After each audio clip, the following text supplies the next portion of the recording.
L'année 2007 touche à sa fin et durant le mois de mars 2008, les maires des 10 communes de l'île de Ré remettront leur siège en jeu. Radio Île de Ré est allé à leur rencontre pour qu'ils nous résument les dossiers et les projets développés durant leur dernier mandat. Ils s'exprimeront également sur cette après 2011, l'instauration d'une écotaxe et le maintien d'un éventuel péage au pont. Je vous propose d'entendre Lionel Quillet, maire de Loing-en-Ré, candidat à sa propre succession.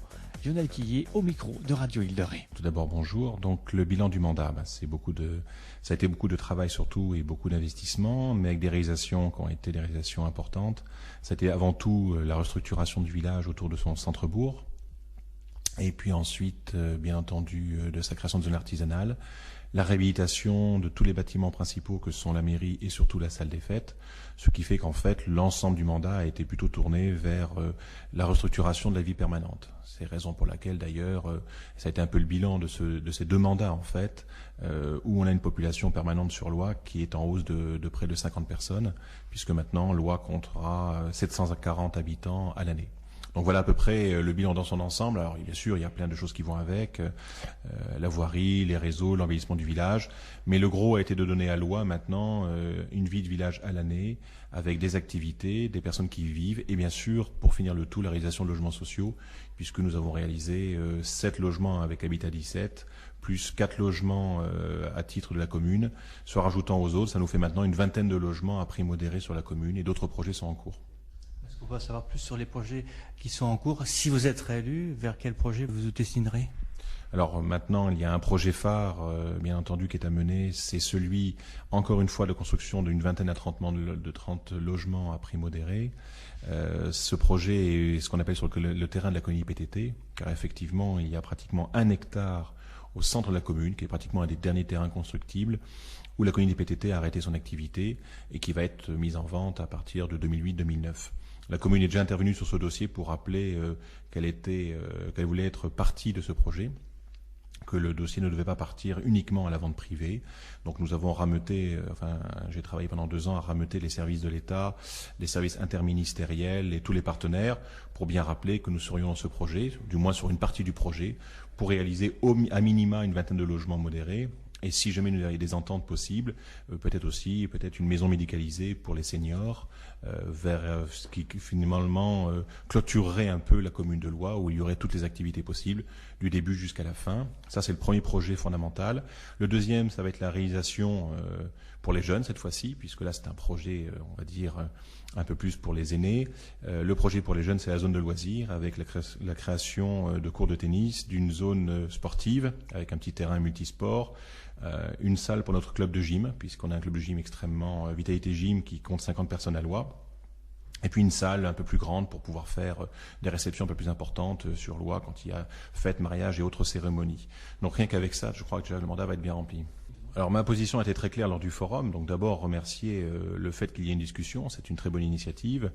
Maintenant, moi j'ai fixé tout de suite, parce que je connais un petit peu, si vous voulez, l'évolution des dossiers, fixé très de suite un objectif.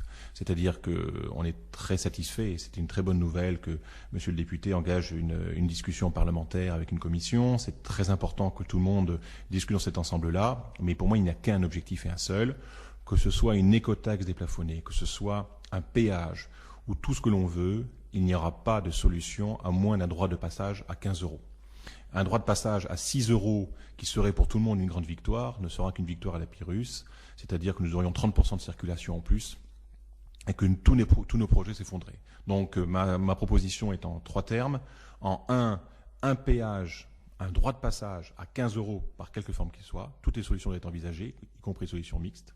En 2, un transport alternatif extrêmement efficace, avec toute une mesure de transport qui doit être mise en place pour bien entendu trouver d'autres solutions. Et enfin, en 3, bien entendu, revoir complètement les capacités de l'île de Ré sur ces flux, comme cela a été envisagé d'une façon intéressante, ce qui n'a rien à voir avec le péage en lui-même, mais qui a à voir complètement, je dirais, avec la circulation de l'île de Ré. Donc à partir de là, il y aurait des solutions 2011-2012. Mais je n'irai pas, si je suis élu au Conseil général, pour abonder dans un écotaxe déplafonné à 6 € pour se retrouver avec un péage à 6 €, c'est-à-dire pratiquement une solution qui serait pire qu'une toute autre intervention à ce niveau-là. Vous êtes tout à fait d'accord pour faire payer plus ceux qui viennent que pour une journée que pour ceux qui restent plus longtemps ? C'est une possibilité. Je suis beaucoup plus favorable en fait à intervenir effectivement sur un prix d'ensemble. Bon, si on veut moduler, on peut moduler. Maintenant, ne compliquons pas trop les choses non plus.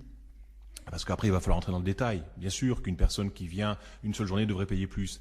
Mais admettez que cette personne vienne et que finalement, elle consomme beaucoup plus que d'autres qui resteraient plus longtemps, on n'en sortira pas. Peu importe, oui, si on veut moduler, modulons. On peut aussi moduler aussi pour les Rochelais, bien entendu. Bien sûr qu'il y a des solutions à trouver. Le tout, c'est que le dossier soit concerté. Mais surtout, on a une notion de péage qui a été énormément décriée, mais qui finalement est une solution que l'on voit quand même intéressante. Pas suffisante, effectivement, qui est un péage à 15-16 €. Continuons à le garder, améliorons-le avec un vrai transport, c'est-à-dire qu'il y a là une proposition avec La Rochelle à envisager sur prendre les gens, s'ils viennent pour une journée justement, les mettre dans des transports publics de qualité, avec des fréquences rapides pour les emmener sur les plages, sur les sites. Là, on est tout à fait d'accord et finalement, peut-être que se résoudra un petit peu comme ça la notion de visite de un jour, mais on reste sur un problème de charge. C'est-à-dire que si on monte à 150 000, 180 000, un jour à 200 000 personnes, à 6 €, on meurt, c'est clair, on meurt. Donc à partir de là, que la solution technique n'abonde pas une solution politique qui serait en défaveur des RT. Lionel Quillet, maire de Loing-en-Ré, candidat à sa propre succession au micro de Radio Île-de-Ré. Pour rester informé sur l'actualité de l'Île de Ré, le bon réflexe Radio Atlantique.